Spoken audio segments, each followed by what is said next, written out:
Hi friends, আশা করি আপনারা সবাই ভালো আছেন। আমি একটা ইউনিক রেসিপি আপনাদের সঙ্গে শেয়ার করতে আজকে চলে এসেছি। আমি আজকে রান্না করছি চিংড়ি মাছ দিয়ে পেঁয়াজ কলির তরকারি। এটা খুবই সহজ রান্না, ঝটপট হয়ে যায়, কারণ খেতে দারুণ সুস্বাদু।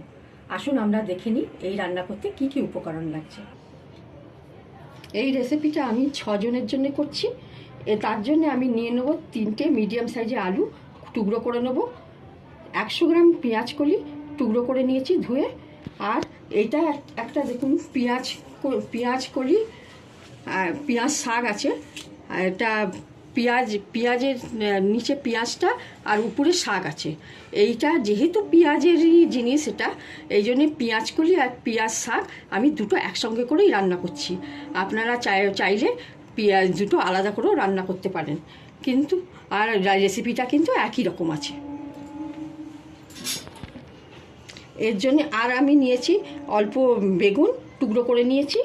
আর পেঁয়াজের যে পেঁয়াজ পোর্শনটা আমি আলাদা করে রেখেছি, আর শাকের পোর্শনটা আলাদা করে রেখেছি। আর 3টে বড় টমেটো আমি টুকরো করে নিয়েছি। আর 2টো কাঁচা লঙ্কা আমি টুকরো করে কুচি করে নিয়েছি। আপনারা যদি ঝাল কম বেশি খান সেই হিসেবে লঙ্কা আন্দাজ মতন করে নেবেন। এবার আবার লাগছে আমার 1 থেকে 1.5 ইঞ্চি আদা, আর তার সঙ্গে 5টা বড় কোয়া রসুন, সেটাকে আমি একসঙ্গে পেস্ট করে নিয়েছি। আর এখানে মিডিয়াম সাইজের আমি চিংড়ি মাছ নিয়েছি, যেটা আমি পরিষ্কার করে কেটে ধুয়ে তার মধ্যে নুন হলুদ মাখিয়ে রেখেছি। এবার লাগছে আমার রান্নার জন্যে সাদা তেল, আপনারা সর্ষের তেলও ব্যবহার করতে পারেন। ফোড়নের জন্যে 2টো তেজপাতা, 2টো শুকনো লঙ্কা, একটুখানি 5 ফোড়ন। লাগছে নুন, হলুদ, লঙ্কা গুঁড়ো, জিরে গুঁড়ো, ধনে গুঁড়ো আর অল্প গরম মশলা। এবার রান্নার দিকে আসা যাক।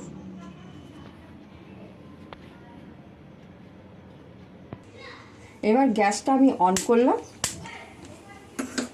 আর কড়াটা বসালাম। গ্যাসের ফ্লেমটা আমি হাই রাখবো। এবার আমি 2 চামচ, বড় চামচ আমি এর মধ্যে তেল দিলাম।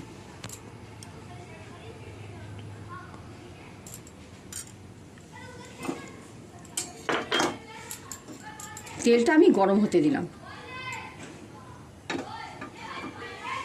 তেলটা গরম হয়ে গেছে, এবার ধোঁয়া ছাড়ছে। গ্যাসের ফ্লেমটাকে আমি একটু মিডিয়াম করব।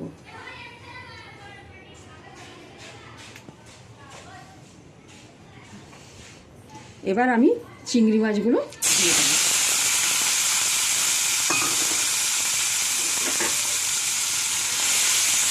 নাড়াচাড়া করব।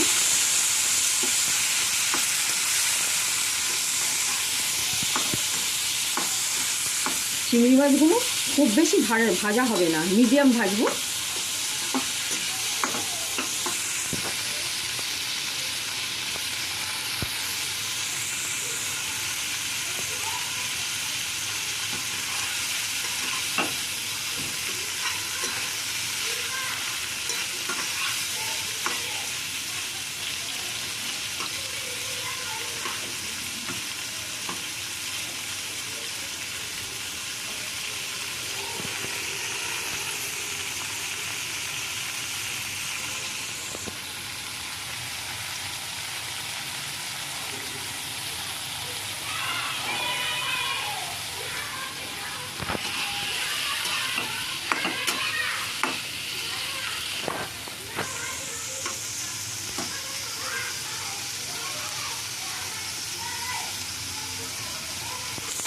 দেখুন ভাজা ভাজা হয়ে গেছে, আমি এটাকে তুলে রাখলাম।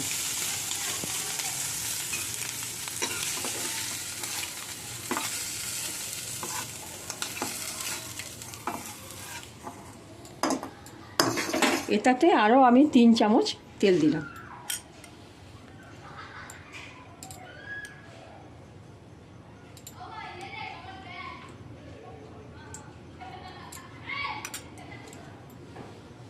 তারপরে আমি ফোড়ন দেবো। 2টো তেজপাতা, 2টো শুকনো লঙ্কা, অল্প 5 ফোড়ন।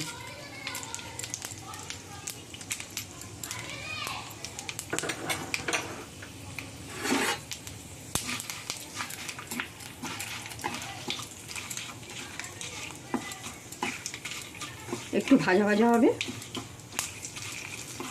ফোড়নের গন্ধ ছাড়ছে। এবার আমি আলুর টুকরোগুলো ওর মধ্যে দিয়ে দেবো।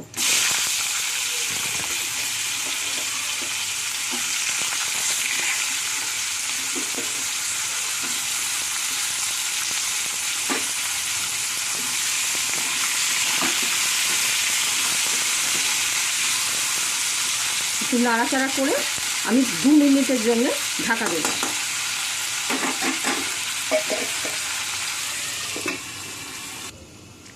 2 মিনিট হয়ে গেছে, ঢাকনাটা খুললাম।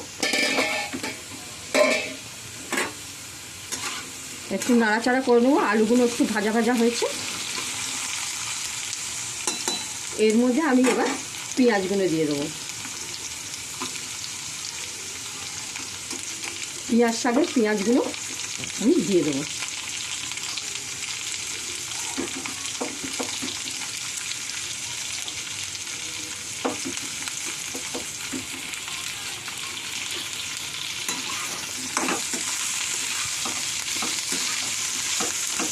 ভালো করে নেড়ে নেব।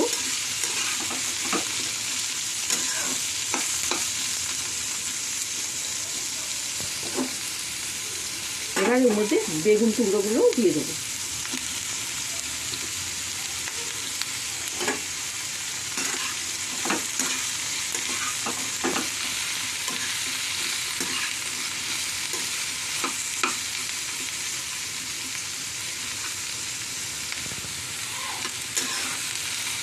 ভালো করে মিক্স করে নিয়ে মাঝখানে একটুখানি ফাঁক করে এর মধ্যে আদা রসুনের পেস্টটা আমি দিয়ে দেবো।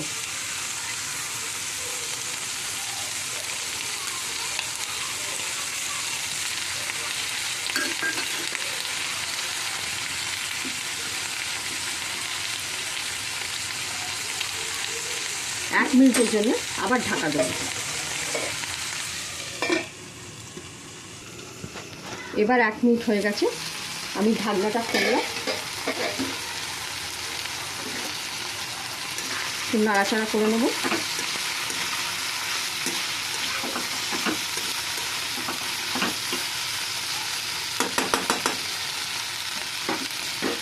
এর মধ্যে এবার আমি টমেটো কুচিগুলো দিয়ে দেবো।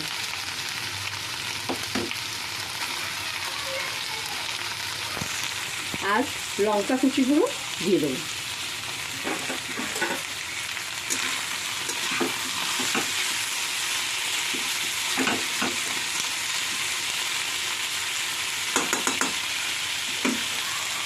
দেব 1 চামচ হলুদ গুঁড়ো,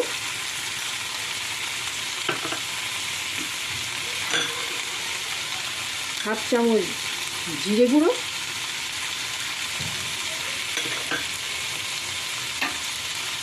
1/2 চামচ ধনে গুঁড়ো।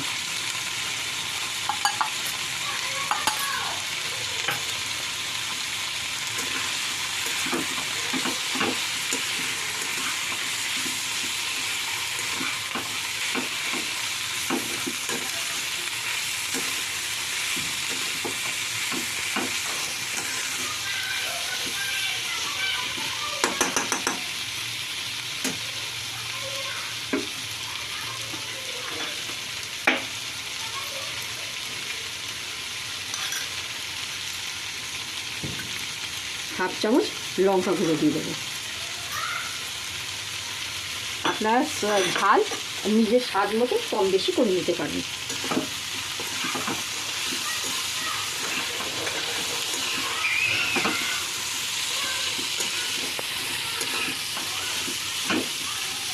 এবার আমি 1 মিনিটের জন্য আবার বন্ধ করব, ঢাকা দেবো 1 মিনিটের জন্য। 1 মিনিট হয়ে গেছে, এবার ঢাকাটা খুলব আর নাড়াচাড়া করে নেব। এবার এর মধ্যে এই পেঁয়াজ কুচিগুলো দিয়ে দেবো।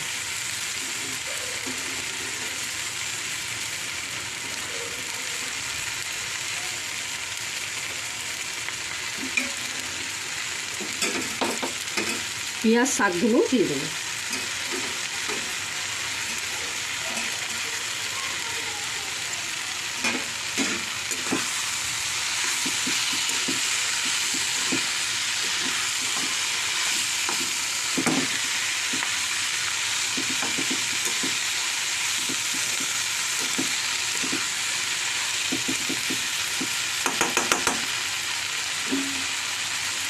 এবার আন্দাজ মতো নুন দিয়ে দেবো।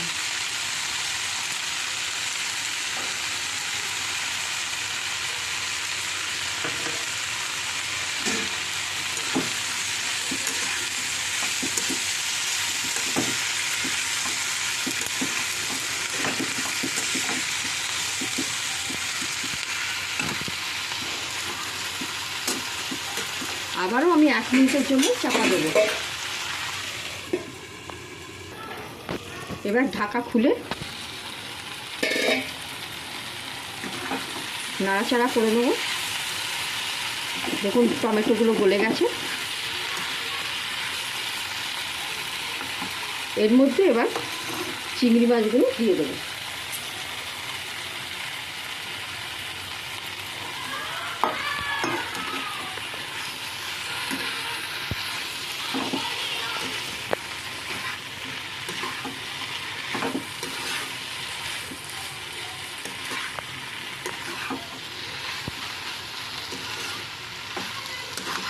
ভালো করে নাড়াচাড়া করে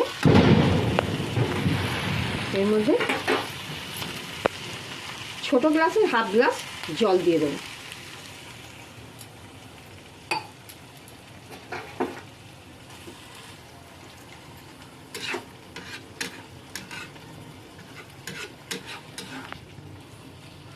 জল দিয়ে 1 মিনিটের জন্য আমি চাপা দেবো।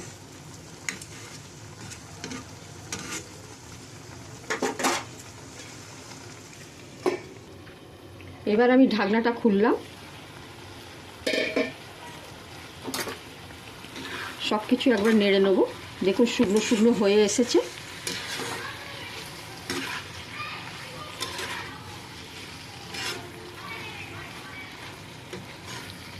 রান্নাটা রেডি। এবার এর মধ্যে আমি গরম মশলা দেব।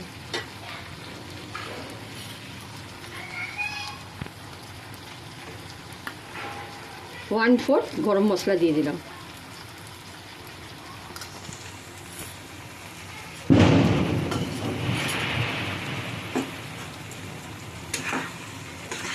এবার গ্যাসের ফ্লেমটা আমি অফ করছি।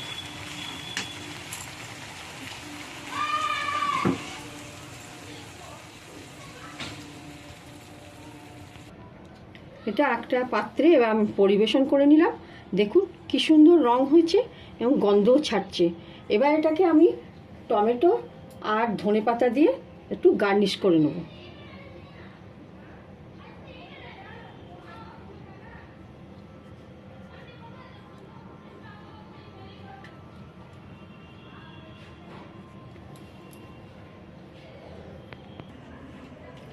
এই রেসিপিটা আপনারা বাড়িতে একবার ট্রাই করুন। কেমন লাগছে এটা কমেন্ট সেকশানে জানাবেন। আবার যদি এই রেসিপিটা আপনাদের ভালো লাগে রান্নাটা, তাহলে লাইক শেয়ার সাবস্ক্রাইব করতে অবশ্যই ভুলবেন না।